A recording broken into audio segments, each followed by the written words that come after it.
Hey everyone, Robin from Autogeek. And I'm Scott, the product manager with Lake Country Manufacturing. So Scott, we're here visiting Lake Country Manufacturing. Can you tell me about what kind of pads we're looking at here today on the table? Today we are looking at the SDO and HDO pad lines. SDO is your standard duty orbital pads.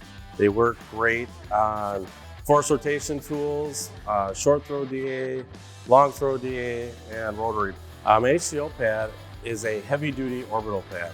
Originally designed for long throw polishers to withstand the vigorous motions of the long throw. There's a shorter working foam for less foam fatigue, a secondary dual layer to help with cooling, along with the center hole, which helps with cooling. So what's an SDO pad? So the SDO pad is a standard duty orbital. It is basically very similar to the HDO pad without the secondary cooling layer.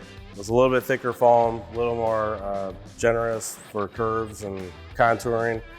Same great foam, same great performance. Any other significant differences between the HDO and the SDO pads? One of the biggest differences is the SDO pads. We are offering 2-inch and 1-inch. So we have the little guys for popular tools like the Pixie or the Nano or any other 1-inch, 2-inch tools, backing plates. So other than sizing, would I pick one pad over the other? If you're looking at your standard 3-inch, 5-inch, 6-inch, your HDO pads are strictly geared towards long throw polishers. They will work on other pads, but that's what they're designed for. That's where you're going to get the most benefit from.